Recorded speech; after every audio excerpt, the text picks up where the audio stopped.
everybody. My name is Sylvain Rochon. I am the Paradise Engineer, and I'm doing a short video today because I just wrote an article about, in reaction to what I've been seeing in the news, in the American news specifically, because in Canadian news, the language is very different. I hear the words unprecedented with every report I see, especially when describing American politics and what's going on right now in the States. Also, I hear phrases like, this is not normal. And it's always about describing something negative, something bad that's happening, some bad idea, unprecedented. This is not normal. And of course, it can be used to describe something bad, because not everything that is abnormal or that hasn't happened before is good, but it's not always bad either. And so I got very annoyed because as an innovator myself, an inventor, speaker, futurist, I live in the unprecedented. I live in the future. I live in building. I engineer paradise, right? I try to make things better. That means innovating, creative new ideas and new paradigms, new business models, new ways of thinking. Everything that I do is not normal, is unprecedented. Of course, it's based on rational thinking, on studies and data. I mean, I don't imagine anything out of thin air. It's always based on some real information, but it is unprecedented. What I suggest, for example, I talk a lot about universal basic income as a way to eradicate poverty and pave the way towards a future with a lot of AI and a lot of robotics taking care of our tasks for us without the fear of having of sustenance, of starving, or not having enough resources to survive. I mean, that's the future I see that we can build today. But basic income on a national level has never been done. It is something unprecedented. And it's definitely not bad. The idea, I mean, that it's a challenge to put into place, but the idea is not a bad one. We want to eradicate poverty. We want people to feel more equal, to have equal opportunities. And we also want people to be able to stand out. You want both, but we don't want to stand out while other people are starving if we can help it. And we can actually build a world, an ideal world today, where that can actually work. That is all abnormal, because the normal of today is if you don't work, you're an aberration, you're a burden to the system, you're a burden to everybody. And if you can't work because you're sick, you are also a burden, and it's a problem. And these, what we figure is normal is not necessarily that great, right? Here's another example from the past. The Emancipation Proclamation, that was a while ago. I'm looking at reference 1865, when that actually was ratified in Congress. That officially stopped slavery in the States. But before that date, and for thousands of years before that, in America and Europe, everywhere in the world, slavery was normal. They had different classes of people. Some people actually survived by being a slave to others that were considered higher, noble, or whatever.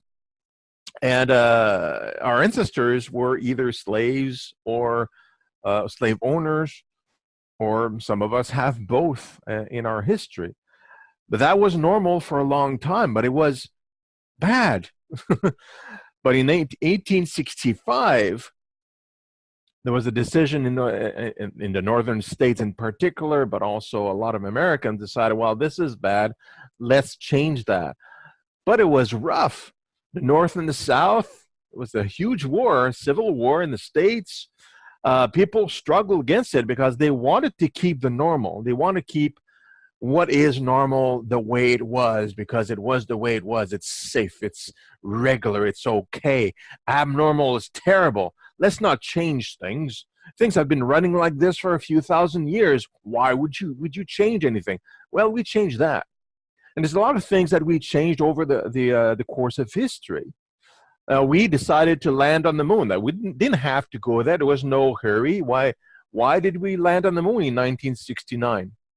Well, because of course there was political pressure because of the race between nations, who was going to be better. So who is going to be in space first? Well, the Russians won that one.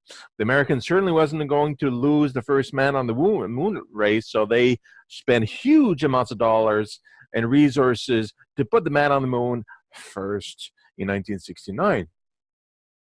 Well, there was nothing to be done there. A little bit of research, but it was really just to step on there. That was super abnormal. It was unprecedented, but it's considered as one of the great moments in American history.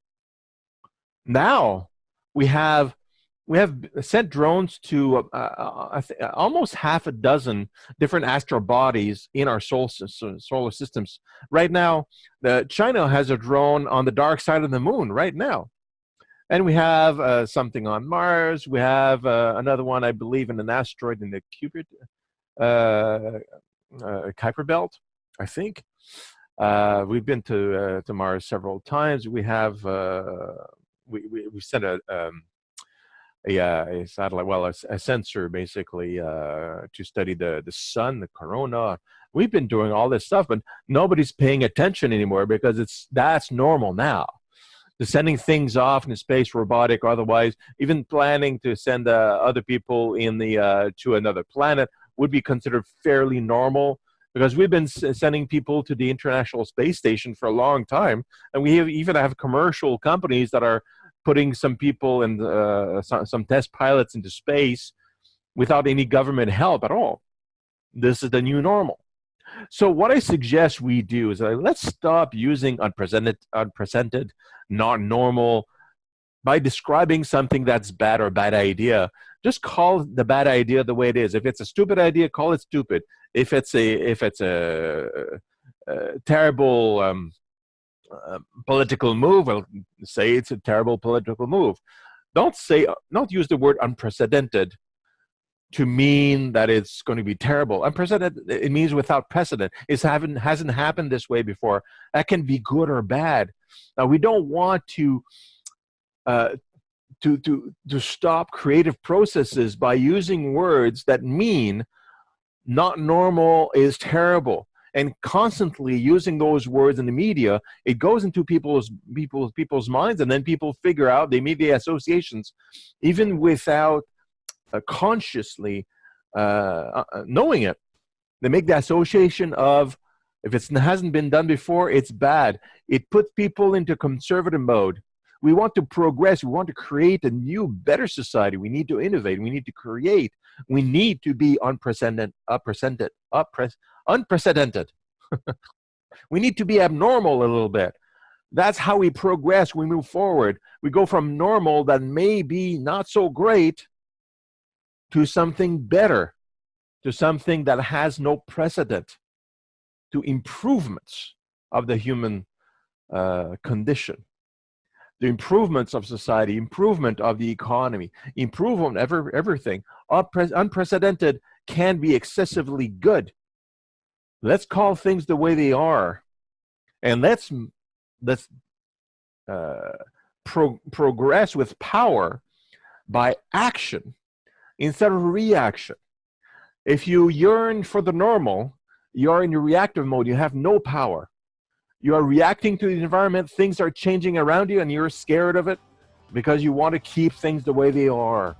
You're not actively participating in changes in the world. You're just reacting in fear because you don't want to change things. No, let's be bold. Let's act. Let's build. Let's engineer a paradise for ourselves, because we can. It takes thought process, planning. It takes a little bit of risk taking, but we can calculate that, and we can improve our lives. So let's use the right words. Words have power, baby. Ciao for now.